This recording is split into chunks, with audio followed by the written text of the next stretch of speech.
Mali primjer. U Teamsu imamo u 6. razredu zadatak iz hrvatskoga za napraviti u aplikaciji Word.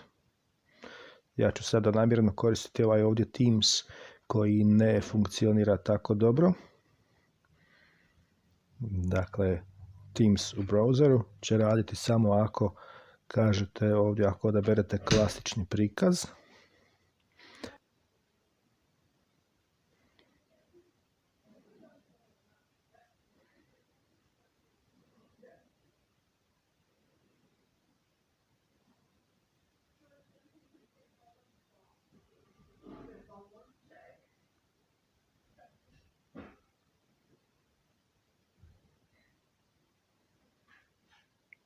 Da vidimo je li to ovo.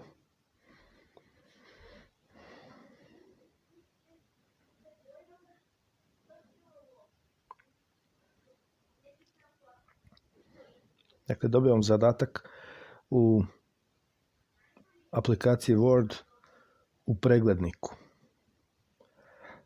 On ne radi tako dobro, dakle tu ne mogu uređivati. Ne dobivam tipkovnicu, mogu čitati. Treba napraviti download, to je ova ovdje tipka.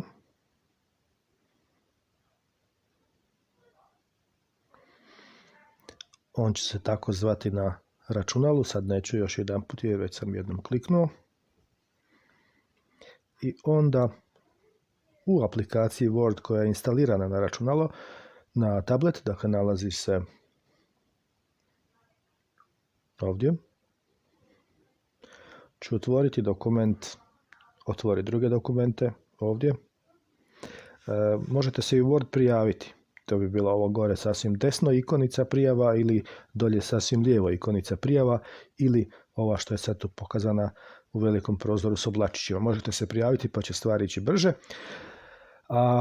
Pa ćete dakle moći direktno uređivati u oblaku, ali možda je sigurnije ovako da radim na ovom uređaju u download, dakle tamo su preuzimanja.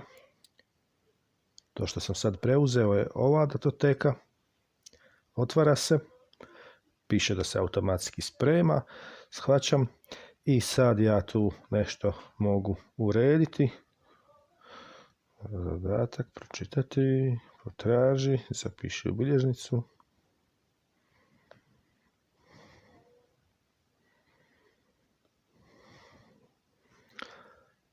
Gdje kliknem mogu pisati ovo je moj Word vam pomaže tipkati, ako je to na hrvatskom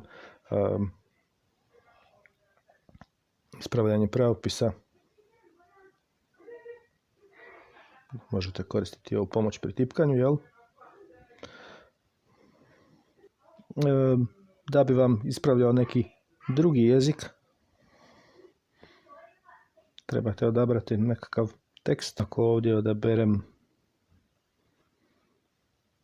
neki engleski, u pravilu koristimo ispravljanje pravopisa Velika Britanija, jel? Da bi vam provjeravao tekst na engleskom, trebate preuzeti. To vam može dobro poslužiti za neke druge predmete, međutim za hrvatski sad ne treba, ali evo tu do toga dođete. Jer rječnik za hrvatski već imate integriran, a Word i druge aplikacije na tabletima prepoznaju jezik koji ste namjestili kao jezik sustava Androida, to je vama svima na ovim tabletima hrvatski. Dakle, ja sad ne trebam to posebno spremati, on je već spremljen i nalazi mi se na ovaj uređaj download. Vidite ovdje ispod naslova J-Kan Zvijezdani ratovi, pa dakle, tamo gdje sam ga preuzeo, tamo ću ga i naći kako bi sad mogao vratiti učiteljici svoj rad. Znači, vraćam se u aplikaciju Teams, odnosno u preglednik gdje mi je Teams, gdje sam ovo našao. Dakle, ovdje još jedan put to je Word u pregledniku, ovo je Teams u pregledniku i ovdje ću ja sada poslati to učiteljici u chat, u novo čavrljanje. Znači tu pišem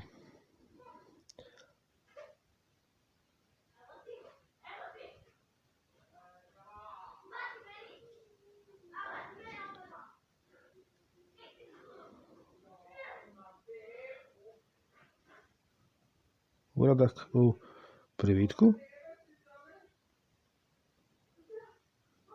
A privitak stavim na ovu spajalicu. Spajalica. Prenesi se računala. I tablet je računalo. Prvi puta moramo dopustiti da preglednik koristi, on pretpostavlja da ću poslati neku sličicu, što se isto može kad šaljete slike iz bilježnice, ali sad ću ići ovdje na datoteke. Sad sam mu nedavno, ali da vidimo preuzimanja. Evo ga tu, to je taj Ratovi zvijezda.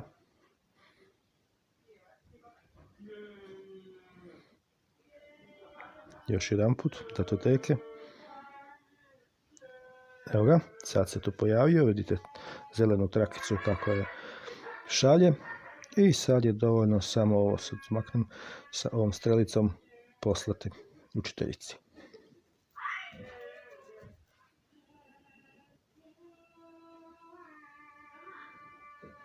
I to bi bilo to.